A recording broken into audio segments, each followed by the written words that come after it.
Hello, everyone. Thank you very much for joining us today. My name is Raymond Robertson, and I am a professor of economics and government at the Bush School of Government and Public Service at Texas A&M University. It's a great pleasure of mine to be sharing this hour with you tonight, for most of you, to talk about the future of work. And I'd like to point out that I'd like to thank the organizers of the American Moscow Center in Moscow because the theme, of course, of the center is learn, connect, and produce. And it turns out that those are the things that you need in order to be successful in the future of work. So what I'd like to do today or tonight is to go through some ideas about how people are thinking about the future of work and maybe get to some of your questions near the end of the talk. So I'm hoping to be provocative. I'm hoping to stir up some questions that you might have. But I'd like to make a couple of disclaimers before I begin. First of all, I'm an economist, and economists are notoriously boring. And so I'm hoping to hold on to your attention with the quality of the ideas that we'll be discussing, because I think the ideas are very interesting. But secondly, I would also like to point out that as an economist, I've known many of my colleagues who make a lot of money by forecasting the future and telling people how they think the future is going to unfold. And that's a little bit of what I've been asked to do with you tonight. But I just want to make it crystal clear that as an economist, I have no magical powers. I don't have a crystal ball. I am not a wizard or a warlock, and I do not have the ability to see into the future much better than any of you might. Although some of you may have magical powers, I don't know. I can't say for sure that you don't. But I will point out that what economists are very good at is understanding trends and what are some of the key trends that seem to be really dominating our thoughts about the future of work. So the first thing I would like to do is just have a plug for economics in general, because as I said, people are usually very aware or skeptical or even frightened of economics. But I would like to suggest that economics is actually key for civic participation, especially when we're thinking about interacting with other countries. Most of our interactions with each other and other countries are commercial, right? You see each other at the store, the mall, getting bread, going to work, trade, investment, migration. And this has been a dominant characteristic of what we do in our jobs is engaging with the global economy. The global economy is incredibly important. Global trade was hit a record of 32 trillion in 2022, but in 2023 there's been some more pessimistic outlooks, and we see that even into 2024. I'm going to talk a lot about the United States economy because that's my main point of reference. You know, the United States economy is about 25.6 trillion, and it's really critical, I think, for the United States, for Russia, for all of our neighbors, that we really understand economics and how economies work and how we interact, not necessarily just on a macro scale, but even on a micro scale. Our work relationships are actually also largely explained by economic principles. So if you're thinking about foreign relations, if you're thinking about the future of work or economics, right, it's really important to think about the economic concepts that basically guide how we interact with countries. Kind of to extrapolate on that a little bit, I would like to point out the importance of global trade. And the reason why I'm mentioning this is because we are at a point in history where people are a little bit more pessimistic about the global economy. And I realize that it's difficult in many cases to engage as much as we want. But I wanted to make it very clear that globalization and interacting with other countries economically really contributes to growth. And that trade and industrial production since 1960, as you see in this slide, are very closely related. And one of the key lessons from this is that when we think about the future of work, we want to think more and more about how do we engage with other countries, where are opportunities for not just work for our companies necessarily, right? You might want to contribute to a company or even other type of organizations, but for yourself. And I'm going to make the argument that as we go forward, investing in yourself and engaging more as an independent contractor and thinking of yourself as more of an independent worker is increasingly important.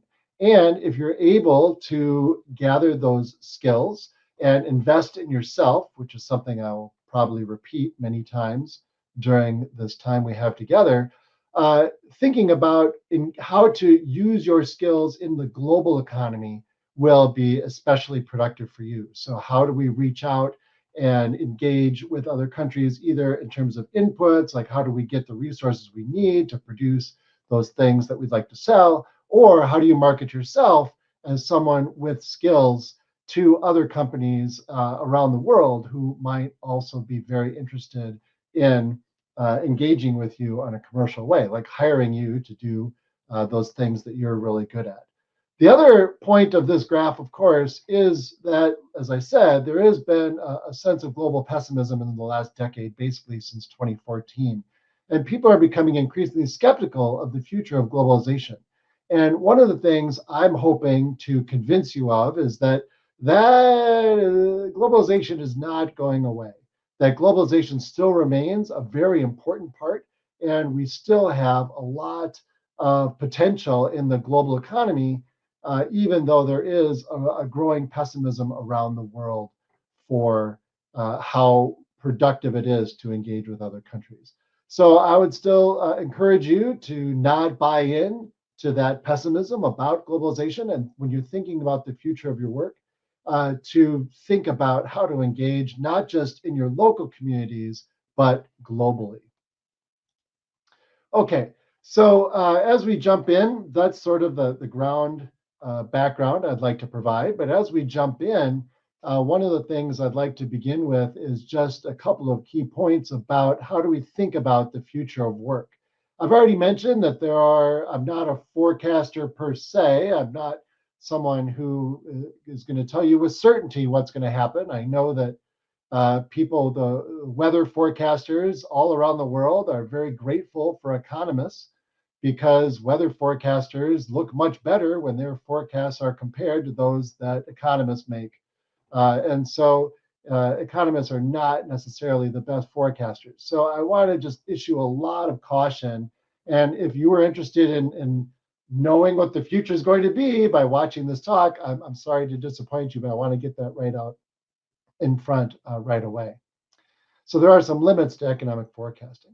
The second thing, though, that I'd like to emphasize is, how do we think about the economy, right? I mean, when we think about the future of work, we really need to know where the economy is going and what we mean by that, and whether or not these are, good times or bad times around the world. There's growing pessimism about economic performance, and there's a growing pessimism about globalization. And I've asked students in the United States about if they think the economy is doing well or if it's doing poorly. And in the United States, many students say that the economy is not doing well. So that leads us to this question about what are the key economic challenges facing us, not just the United States and Russia, but around the world, including these international economic challenges. And so I'm hoping that we can think a little bit about them when we're thinking about the future of work. So the first thing is measuring the economy. And the key thing I'd like to point out here is if any of you have ever taken an economics course and you've heard the term macroeconomics, right? Macroeconomics is the part of economics that talks about the economy more broadly. And in macroeconomics, we think about the economy really in two different ways. And we can think about it in the short run, or we could think about it in the long run. And in the long run, what we really mean when we think about the economy in the long run is economic growth. And this is, for example, why some countries are richer than others, why some countries grow faster than others continuously year after year after year, and what are the determinants or what are the factors that contribute to a country's economic growth. That's one key stream. And I'm going to tell you right now that if you're interested in studying economics more in depth, I can give you the answer to the secrets behind economic growth right now. It's actually not that much of a secret, and it's not about the future, so I feel comfortable telling you this, but it's basically endowments, which is the amount of capital you have, the amount of machines you have, the kind of machines, and technology. And those are the key things that determine a country's economic growth.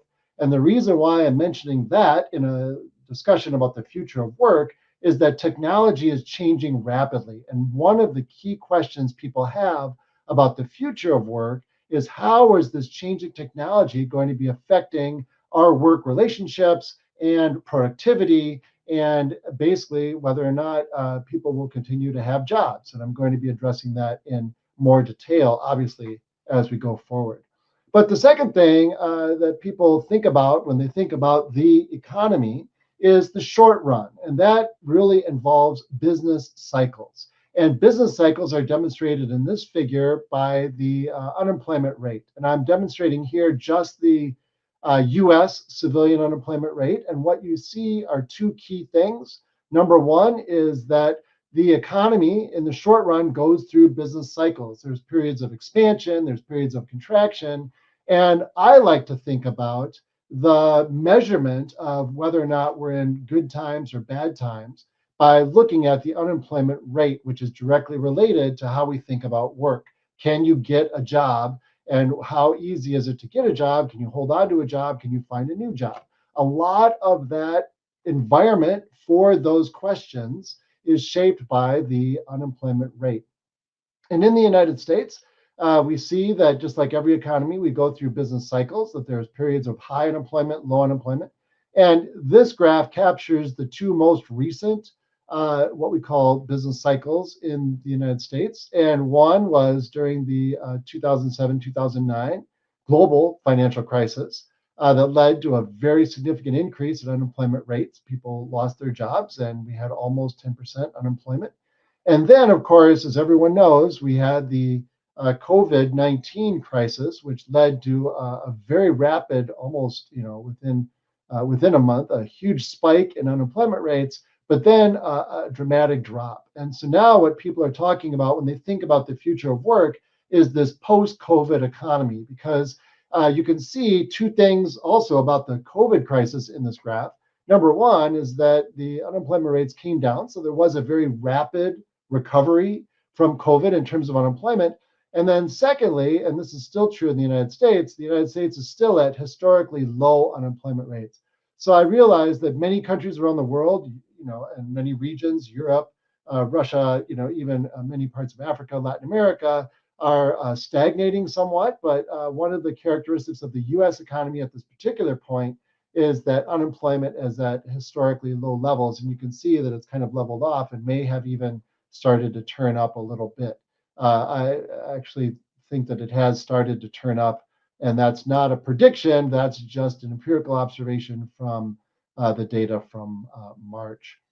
So, but the fact that it's at very low levels actually is important when we think about the short-term future, right? Because this means that there are job shortages, that skills are needed, and businesses are interested in finding workers to basically meet the needs that they have within their company, and they might be looking abroad. And that's part of the reason why we see that the job shortages in the United States are actually being transmitted to other countries. And I have a research work in progress that I could talk about with that.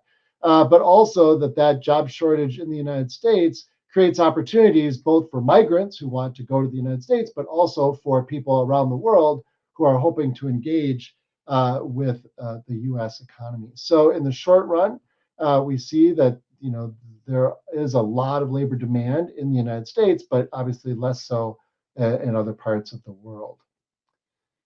And again, we can talk more about that at the end if you like. One of the things I mentioned was that unemployment rates represent the business cycles, and here are 5 of the last U.S. business cycles, and you can see the very significant difference between COVID in terms of the rapid rise and the rapid fall.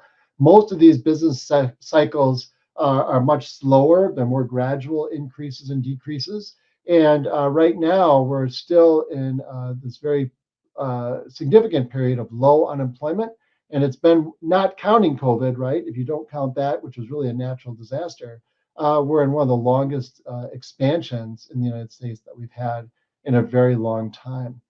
But the COVID recession is not typical.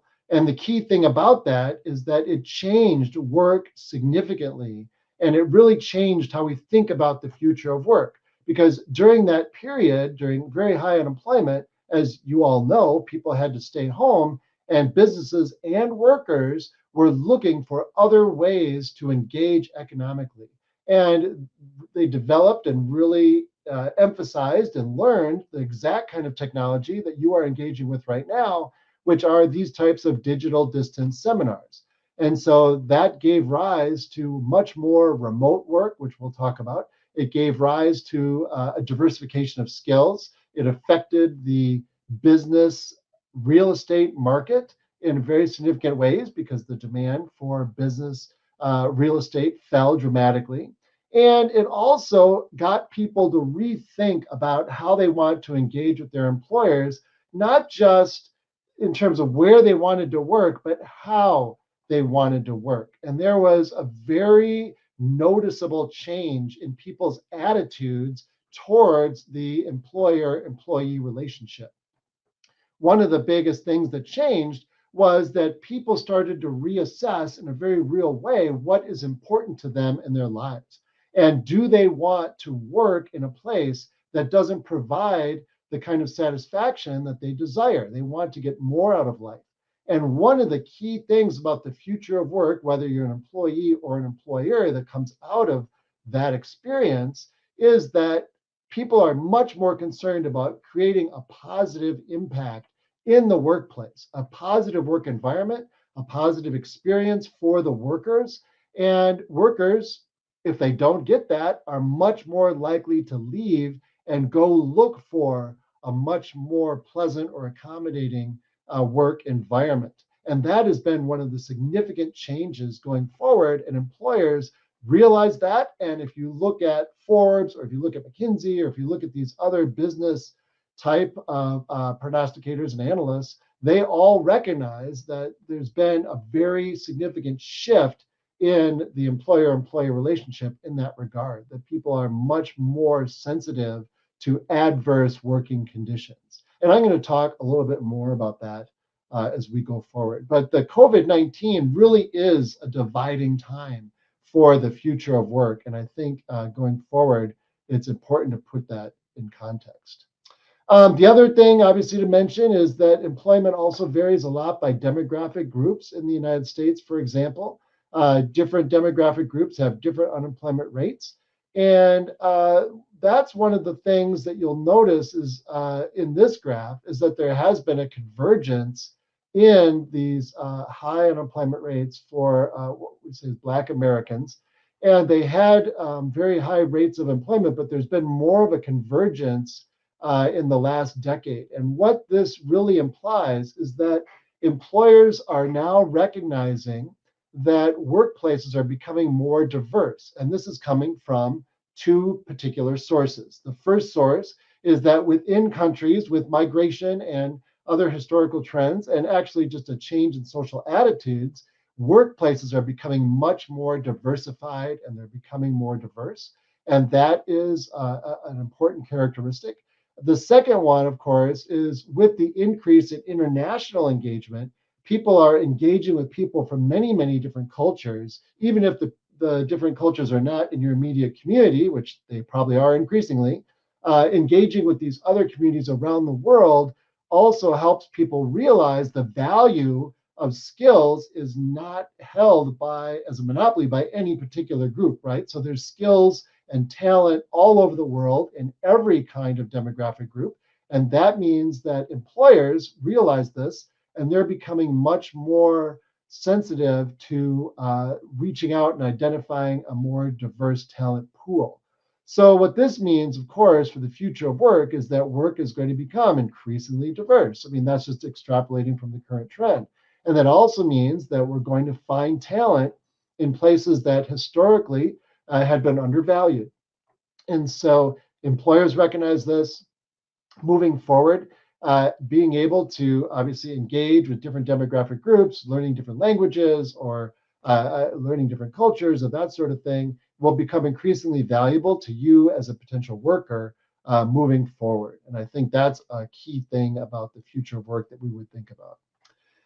The other thing that I just wanted to throw in here, just taking the professor's prerogative, is that one of the complaints about the US economy in particular, and this is also happening around the world in many countries, is there's a lot of concern about inflation. And that's been maybe the main complaint, but many have about the current US economy. But I know people all around the world have been experiencing inflation for a number of reasons, right? There was a spike in food prices, there was a spike in farming inputs, the price of farming inputs over the last couple of years.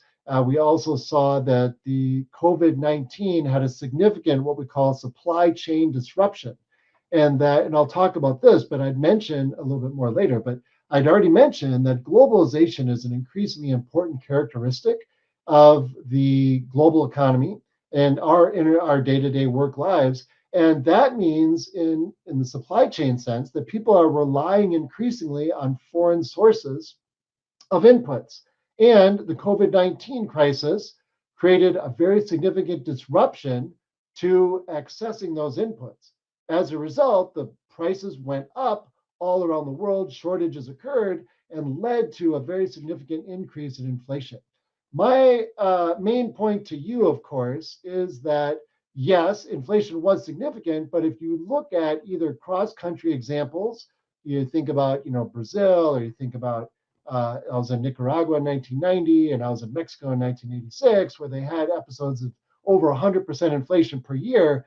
The current inflation rates in most countries is not in the hyperinflation category, and it's relatively low by historical standards, even though most people don't realize that. So I just was trying to, with this slide, hope to point out that people are very nervous about work, they're worried about wages, they're worried about keeping up with inflation, and all of that is valid. I respect all of those feelings. But one thing to just keep in mind is that the inflation is not the kind of hyperinflationary episodes that we have experienced in the past. So you just want to keep inflation in perspective is my main point. Now, when we talk about the future of work, one of the key things people focus on is manufacturing. And the reason why manufacturing is so important when we think about the future of work is really for several reasons. Number one is that manufacturing employment has been the gateway to middle-class jobs in the United States and in many other countries for much of the last 100 years. And people with relatively little education could earn very significant middle-class wages, like be squarely in the middle class, by going directly into manufacturing jobs. And one of the key problems in the United States has been a very dramatic decline in manufacturing employment over the last 25 years. And there's a lot of potential reasons for that. Partly it's going to be technology, which we're going to come back to in a minute, but also international competition. The United States obviously is very worried about China, and they put a lot of blame on China for the competition with China on the loss of manufacturing employment. But it's been very significant impact on the middle class in the United States. And the reason why I mentioned this is because the restructuring of globalization that has been occurring over the last 15 years or so has made people reassess the ability of manufacturing to create jobs for less educated people, and therefore maybe threaten the potential for less educated workers to move into the middle class. And so we're trying to figure out now what changes in manufacturing are occurring around the world. Where are there still opportunities for manufacturing to make that difference for potential middle class, less educated workers? And how can we structure our international production, global supply chain relationships in a way that still provides gateways for people to get into the middle class? And because of a lot of that work and thought has gone into that, we have seen a rebound here in manufacturing employment in the US. But in terms of the future of work, it has fundamentally changed so that these are not as low skill kind of jobs as they were in the 1940s, 50s, 60s, 70s, even 80s. These are much more, in the United States, high-tech jobs. And the manufacturing production distribution of low-skill jobs to high-skill jobs is now spread around the world. And the United States is starting to adapt to get more into the high skill kind of production. And that is creating opportunities for other countries to move into different parts of the supply chain based on their available skills.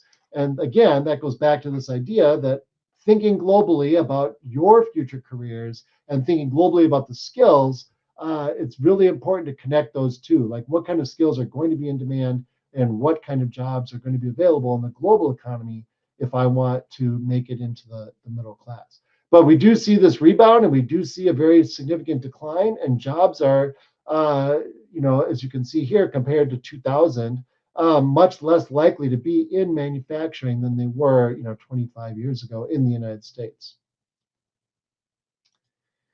So as I mentioned before, there's a supply chain disruption, right? And this happened during COVID, so that retail sales in the United States fell, almost 9%. Orders to developing countries stopped with and without pay. So that supply chain disruption had a very significant impact on developing countries like Bangladesh, where factories, were expecting to produce and get paid for the stuff they made and pay their workers, and that didn't happen. And so there was a big concern about people falling into poverty, right? So what were these policy responses? Well, I just want to let you know that in the United States, at least, there was a much more significant shift towards bringing some of that production back to the United States, particularly in semiconductors, which is very well known, and trying to reshore or nearshore a lot of that production, which would bring back some of those manufacturing jobs, but in a very different way. So when we think about the future of work and what industries are going to be growing, the key thing that's happening right now is a very significant reshuffling of global supply chains that creates opportunities for enterprising young people who might be interested in starting a business or engaging in supply chains in a different way, right? So businesses are trying to eliminate reducing risk. They're trying to eliminate or reduce risk in the supply chain from the disruptions, but also trying to build in a little bit more redundancy, which again creates more opportunities for production within those supply chains. And I think that's actually pretty important. So the other thing, though, that I did want to emphasize is that just to highlight this globalization issue, is that our economies are, and by say our, I mean all the world's economies, not any particular pair, but are increasingly engaged with others. If you look at countries that neighbor Russia, right, I know that they are highly dependent economically on the Russian economy. And if you look at Mexico, for example, it's highly dependent on the US economy, even so much as to say, and I'm making a very bold statement here, but this is based on my own published research, that the United States and the Mexican economy are actually a single economy at this point. It's a single labor market. And I'm just illustrating that kind of relationship in this graph, where people would argue that, for example, Russia might be competing for jobs from its lower wage neighbors, or that the United States competes with Mexico for low wage employment. And my point here is that that is a very incorrect assumption, that is very wrong. And the reason why it's very wrong is that supply chains have evolved to the point where the integration actually makes us into a single economy. And that means, in economic terms, that you as a worker, perhaps in Russia, are not so much a substitute for a worker in a neighboring country as you potentially are a complement. The workers in the United States and Mexico, for example, are very strong complements in the sense that their employment doesn't move in opposite directions. We don't see falling employment in the US and rising employment in Mexico as jobs move from the United States to Mexico. That's not the trend. If you look at, these are production worker hours in the US, the dashed red line is US production workers, and the solid blue line is Mexican production workers. They're highly correlated. They move together because they are both part of the same production process. And that's what I'm saying. When we think about this future of work, you want to get away from this idea of competing with other countries. And instead, you want to think about how we are complements with other countries, and engaging with other countries can make us more productive, more successful, and potentially increase our income. so that economies are much more likely today to be integrated and part of the same economy than they were obviously 80 years ago, but than most people think that they are today. So that type of integration is something that's going to continue to move forward, even though we have this nearshoring trend, even though we have a pull for bringing production back to the United States and disrupting supply chains. We're not going to be able to eliminate the deep integration that production networks have formed across countries. So when you're thinking about the future of work, it's very important that you continue to think about integrating with other countries. So what are some of these other trends? And I know that a lot of you, when you think about the future of work, the first thing that most, McKinsey or Forbes or, any of these other popular outlets say is they talk immediately about AI. And many of you are probably shocked that I haven't mentioned AI yet, but I was kind of saving that for the end. So that AI here, is on this list that Bernard Marr, who's an author online, you can look it up, but he put out that there's, a number of 8 key trends here about the future of work, and AI is the one most of you are probably thinking of. And when I say AI, we talk about what's called generative AI, which means AI that can write essays. I'm a professor, and I've already noticed that people think AI can write essays. They can create images. They can answer questions. They can solve errors in your code if you're coding. Lots of people use AI for that. And so there's a big debate about whether or not AI actually is a threat to workers or whether or not it's going to be a complement.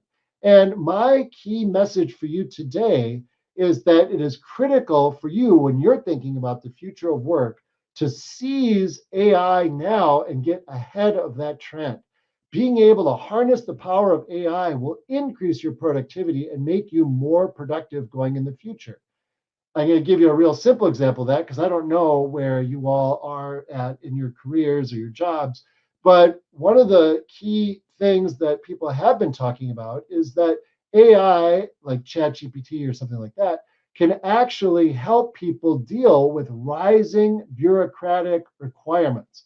That businesses are becoming increasingly bureaucratic. There's increasing requirements for reporting, and the ChatGPT and generative AI can really help the mid-level managers with compliance and actually make those workers more productive. So that's an example of how AI, rather than replacing workers, could actually help make workers more productive, especially in service industries, management positions, and other types of occupations like that. So, I would come down on the side that AI is actually potentially going to help workers and make us more productive, but that hasn't happened yet. We don't see rising productivity, and the latest productivity statistics suggest that productivity actually has been falling, and I can talk a little bit about that. But there's the key thing that I would like to leave with you is that get out in front of the AI now, learn how to use it, learn how to harness it and help it, learn how to help you become a better, more productive worker. And that's going to be the best way to stay ahead of the AI trend. Now, of course, there's seven others that Bernard Marr points out. Number one is this decentralized work. And I talked about that a little bit already when I talked about the COVID crisis, right? That people now are more likely to work from home, not everywhere, but rising technologies like this webcam and this type of production we have now help people do things like I'm doing right now, which is talking to you from my home, as you can see. The other thing is lifelong learning. And this is another key message that has permeated my comments to you today, that you're not done learning, that technology is changing so quickly that it's really critical that you try to stay out in front, that you continually update your skills, and that you stay out in front of these trends. Because, digitalization is another example where technology of digitalization is constantly changing, and you want to stay out in front of that. The other, key trend here is demographics, and I've already touched on this as well, that the demographic trends are changing quite a bit, and being able to engage and flourish in a diverse workplace is going to become increasingly important. I've already also mentioned this experience idea that workers want an increasingly positive experience at work. Workers don't want to be in a sweatshop with unpleasant conditions. They want more say. They want more, be able to give more input. They want better relationships with their supervisors. They want a better work environment. And these are things that employers are already taking notice of. I've already also talked about future skills. I've been repeating that throughout. And the one thing I haven't mentioned as much, which is also a key trend here that I would like to share with you, is sustainability. And what that means is around the world, countries are trying to either reduce greenhouse emissions or reduce particulate matter in their cities or make water cleaner or increase the health of their workers in different ways. And most people don't realize this, but the European Union has been making a very significant and successful push towards holding businesses accountable for sustainability requirements throughout their entire supply chain. It's called due diligence. And this is going to become increasingly important around the world, which means that we need more sustainability officers and people who can evaluate sustainability. That's one of the reasons why at the Bush School at Texas A&M in Texas, College Station, at the Mosbacher Institute, we're launching a new training program partnering with the Responsible Business Alliance, RBI, to train students in those skills where they will go into factories and be able to help them increase their compliance, their sustainability, both in terms of workers, worker rights, and also in terms of the environment. So these are critical skills that are going to become increasingly in demand, and we want to make sure that we're providing those skills. So I'm doing my part. And I invite any of you who are interested to check out the Bush School and our master's program in international affairs.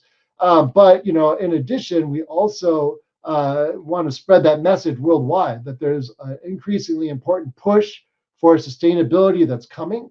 And it's important that you prepare for that by getting skills that you need, but also thinking about those areas as potential career opportunities.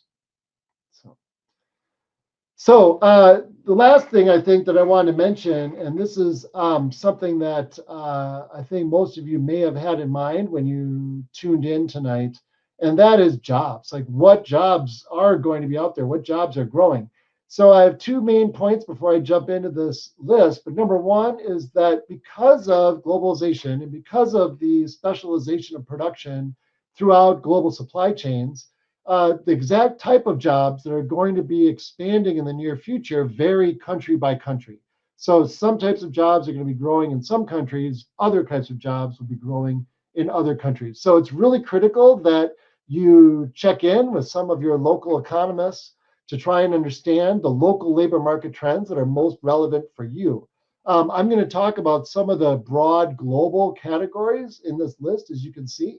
But again, touching base with local economists and people who are following your local labor market would be really helpful for the future of work, because it's going to be a big shift across countries. But what are some of the generic categories that people are thinking about when they think about the future of work, especially the growth of different jobs? Well, one is clearly e-commerce, right? And that involves a wide range of skills, but we've seen just an explosion of e-commerce platforms that has really transformed the way we think about retail sales. Retail stores are closing all across the United States, and I would guess all around the world, because e-commerce has been largely satisfying consumer demands for retail products, both manufactured and otherwise. So that's an important key trend, and trying to get ahead of that by learning e-commerce skills, or maybe thinking about becoming an entrepreneur yourself and starting an e-commerce platform, I think is really important. And I don't know kind of who all's out there or what you're interested in, but this is also a huge potential for people who work or want to engage with developing countries. And developing countries are able to take advantage of these e-commerce platforms and others to leapfrog, to jump over and jump ahead of traditional networks in a way that would be very profitable in developing countries, because you might not have a transportation infrastructure, but if you have a webcam and maybe a computer, you can get around a lot of that and actually start marketing directly to consumers around the world, whether it's handicrafts, clothing, other types of products, mangoes or whatever, in order to connect directly with your customers in a way that would be very profitable for you. So that's one way to think about the future of work, is that it's going to become much more independent. E-commerce is going to allow much more entrepreneurship, and getting out in front of that is a potentially very lucrative path. The next one is something I've already talked about, which is the green jobs, right? So there's going to be an increasing demand for producing, cleaning, caring for things like solar panels, wind turbines, batteries, and that sort of generation. We know that recycling is also going to become increasingly important, disposal. And so when you think about these types of engineering paths or other types of jobs, even all the way throughout those industries, keeping in mind the growth and demand for green jobs is very, very significant. And trying to figure out a way to maybe think about that as a career would make you much more marketable in the future. I've already talked about remote work, right? I mean, like, working from home and trying to start businesses maybe from your own home, or just getting work done remotely. That's going to become, that has become very important, especially since COVID, but it's going to become increasingly important because businesses are relying on that. There has been some recent pushback. Businesses are starting to call workers back to the office because that face-to-face interaction is important. But it doesn't mean that remote work is going away by any stretch of the imagination. And so that's an important key thing to think about, is where do you want to work, and what type of jobs would allow you to work where you want to be. The other one, and this is really critical, I've just finishing up a report in Jordan with the World Bank about Jordan, Iraq, and Lebanon.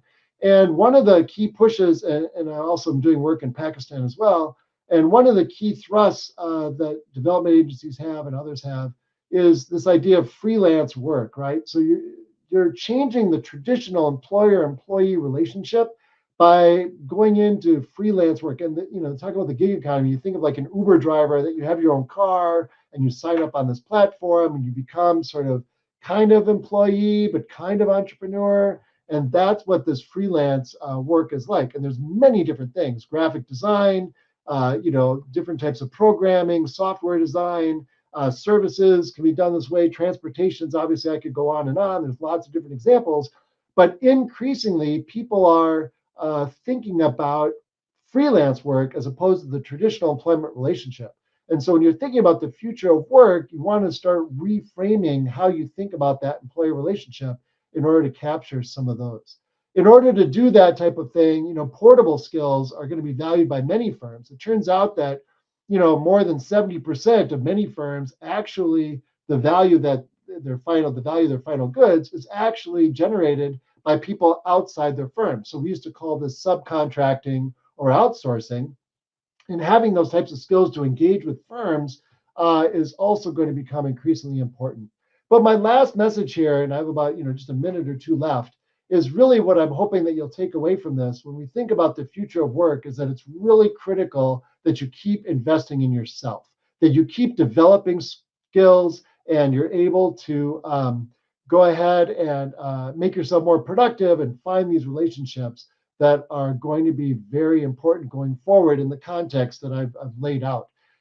Things are changing dramatically, and I think it's important that we stay ahead of those trends. But the best way that you could stay ahead of those trends is to invest in yourself continuously, continue your skill investment, and keep your eyes open for opportunities.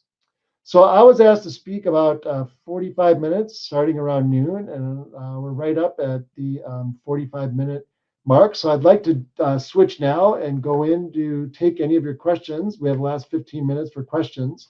One of the questions that I've already seen in the chat is whether or not AI is going to lead to unemployment. So I have two responses to that. Number one is that when you look at that drop in manufacturing employment in the US, and you do see rising unemployment, a lot of people have blamed globalization, but the economists that have carefully looked at the change in employment, a lot of that was due to technology. So technological change has led to a lot of unemployment in the United States. Mechanization, robots, that sort of thing have really contributed to job loss, job shifting, displacement. And it's been very significant. Now, will AI have that same effect? Well, one of the things that I think is happening, and I mentioned this a little bit, is that mechanization is going to be a very significant threat for manufacturing around the world. So I work a lot with like Bangladeshi apparel producers, and there's a lot of fear there that mechanization is going to lead to large-scale displacement of a lot of the women who are working in garment factories. But that's mainly robots. That's not so much AI, right? So the AI might lead to some unemployment. You know what I mean? Obviously, I mean, it'd be ridiculous to say it's not going to lead to some, but I also think the potential for people to seize AI to help them do their jobs better is more significant than a robot who's going to do exactly what you did, right? So AI is different than robots because AI is really about how you do your job, not what you do. And so I'm much more optimistic about the potential for AI to be a complement to workers rather than a substitute. So, so one of the things, another question that I see in the chat, and I'm going to go through these, is that much has been said about employees being far more free-spirited and less willing to put up with poor working conditions, right, post-COVID. And we've seen complaints about this around the world. And I'm going to give you a story about this that that really affected me. I'm actually working with some sugar plantations, some sugar growers in Central America, and we're trying to address the rise in chronic kidney disease of non-traditional origins by helping firms provide water, rest, and shade. And that's because heat stress causes a lot of kidney disease. And I was down there in the sugar field, and I was talking to a supervisor, and he was talking about these cane cutters, and he said he's been there for 35 years. And I asked him, I was like, wow, 35 years, you must have seen a lot of changes in the industry. And he said, yes, I've seen a lot. And one of the most significant changes I've seen is that these workers today don't take the craft seriously. They don't want to work as hard. They're not as serious about it. And, they're less tolerant of poor working conditions. So this has been something that I know has been present throughout the Americas at least, but in other places, it's hard to imagine that it's not as significant. But if you go to places like Southeast Asia, South Asia, people don't have the kind of alternatives that they have had, and so it's a lot more difficult to be intolerant of poor working conditions when your options are fewer. And so it'd be interesting to see, I think, as a research question, how much that is spread around the world. I'm going to try and go through, let's see, another one here. Yeah, employers are scared of that trend, right? So this idea that workers are becoming much more independent. Workers were able to be much more independent in the US because the United States government provided a lot of supplementary income due to the COVID crisis, right? So during the COVID crisis, there were these significant payout programs, and employers didn't really realize that employees receiving this money would become much more choosy, right? So employers are very scared of this trend, but the result has been really a shift towards making environments more or less uncomfortable, let's just say that, but also trying to lure them with higher wages. And we do see wages going up. That's got to be just supply and demand. When the supply falls, wages are going to go up. Employers have to offer higher wages, and that's been one of the ways that they've been compensating. The other big problem, of course, with the falling supply in the United States, which makes it better for workers to be more choosy because there's fewer workers around, has been the reduction in migration, right? So that's also been a contributing factor. Now, there's another big question, right, about whether or not remote work is making workers less efficient or less productive. And one of the things that we definitely noticed is that productivity has been falling in the US. And one of the concerns that employers have is that the remote work makes it more difficult to monitor workers. Like, when we're done with this, I'm probably going to head to the refrigerator and get something to drink in a way that I couldn't do if I was in an office. You know what I'm saying? So measuring that, some people have argued that the measurement of productivity then needs to be reassessed. It's not just like the number of clicks or not just the number of widgets you're putting out per hour, right? We want to rethink how we measure productivity uh, as a way to maybe understand the decline in productivity that we've seen. And productivity has been falling, but one of the problems, I think, is that, as I've showed in the graph, is that the manufacturing component of our economy in the United States has declined, and that's been largely replaced with services. And it's very difficult to measure service output in the same way. Like you can measure a haircut, but not all haircuts are going to be the same, right? I mean, if you cut my hair versus somebody else's hair, it's not the same haircut. And so we're trying to find ways to rethink productivity and how we measure productivity. And that is hopefully that's just a new area for research. I think we're still in that in a way that's very important. Um, so another question that came up in the chat, which is a great one, which is about fusion. And I don't know if people are movie fans, but there's always different kind of movies that talk about the potential for cold fusion, and they sort of make that a subplot. One of my favorites had that as a subplot. And I'm not a physicist. I'm not a nuclear scientist. I'm an economist, and so I'd like to think that fusion is a potential, but I think that nuclear, more specifically, will become increasingly important over the next 20 years. And I know that there's been incredible technological advances in what's called small modular reactors, or SMRs, which can be placed in neighborhoods. And because of their size, they're much more easy to contain. They're less dangerous. They can provide local energy in a much more efficient way. And obviously, it's much more green. So obviously, I don't really know about where we are in fusion research, but I know that there's been huge advances in nuclear research that allow for innovations. The only problem, of course, is that it's still very unpopular, and people in Europe and in the United States are still very skeptical of it because they might not be up to date on the science. So that's why I encourage this continuous learning and making sure that we put facts first above ideology in a way that would allow us to make much better policy decisions. And so I'm just saying, put facts first. I think that'd be great. So one of the other questions that came up, which I think is a really great question, is mobility and flexibility are obviously priorities to be employed, right? But stability as a platform for human psychological well-being is also very important to keep in mind. The reason why is that there are, in economics and labor economics in particular, moving costs are incredibly significant to people. And to put that in a more straightforward way, people hate moving. People hate losing their job. People hate going from place to place because it's expensive and it takes a lot of energy.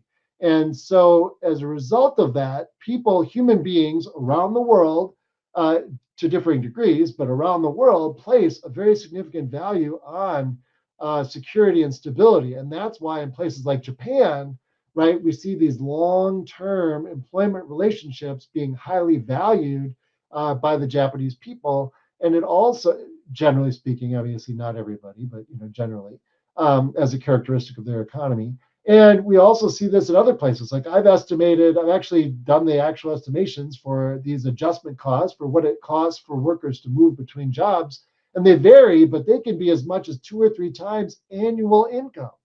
And what that means is that even though mobility and flexibility are priorities in the new gig economy, historically, people have been willing to accept lower wages as long as they didn't have to move. And what I mean by that is that I've seen in my own research that people don't always leave their jobs to take a higher paying job somewhere else because they don't want to look for that job. They might not know about it, but even if they knew about it, moving is very expensive and it's difficult. You leave an environment that you're comfortable with, right?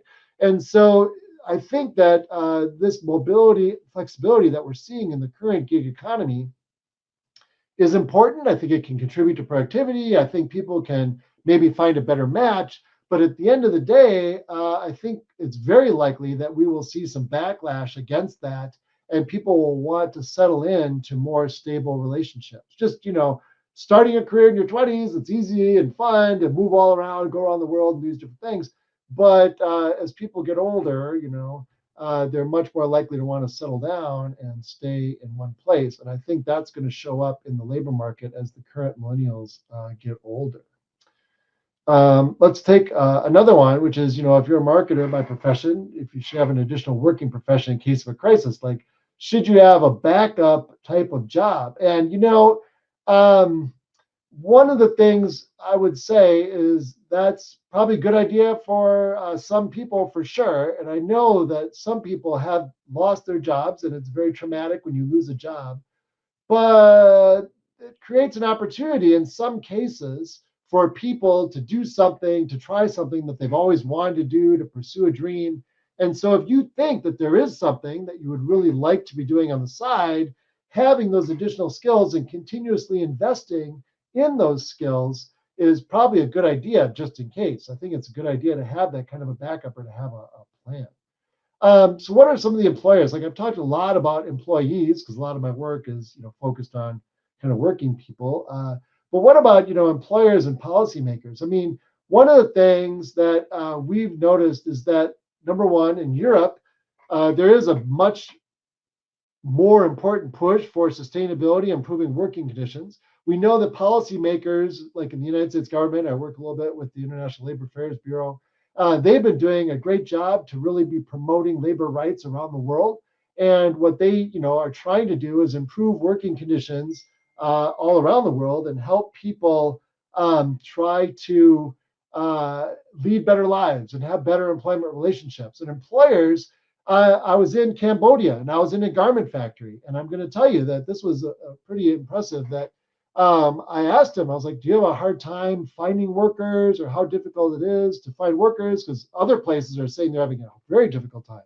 And he told me in Cambodia at this factory, he's like, no, I have no problem with finding workers and people, once they work here, don't leave because I guarantee better working conditions. I treat my workers really well. I pay them well. And that actually creates an environment with more loyalty. So it's cheaper for me. People are trained. They can invest more in their own skills. They become more productive. So improving working conditions on the employer side actually is profitable. And that's been one of the messages from other research studies that I've done and seen in the literature, that by employers that make better working conditions for their workers actually are more successful businesses. They become more profitable. So that's really critical, I think, going forward. And then we have another question here about, what kind of skills could people invest in, like soft skills or hard skills? And what are the most important soft skills for the future? And I'm going to actually bring us back to a report that the United States government did in the 1980s or early 1990s. It was around that time it was America's Choice, high skills or low wages. And the whole point there was they surveyed a whole bunch of employers, and employers predominantly said that there's a significant shortage of soft skills, like responsibility and being able to trust the workers and having them show up on time. And that type of skill was incredibly important to employers.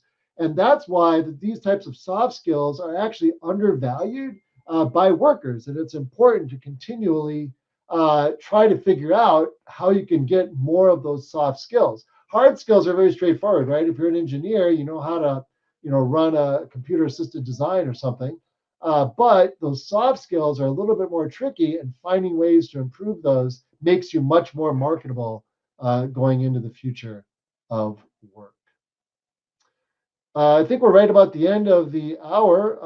I really want to thank all of you for tuning in. It's been a real pleasure being here with you, and I appreciate the mission of learn, connect, and produce. That's really critical going forward.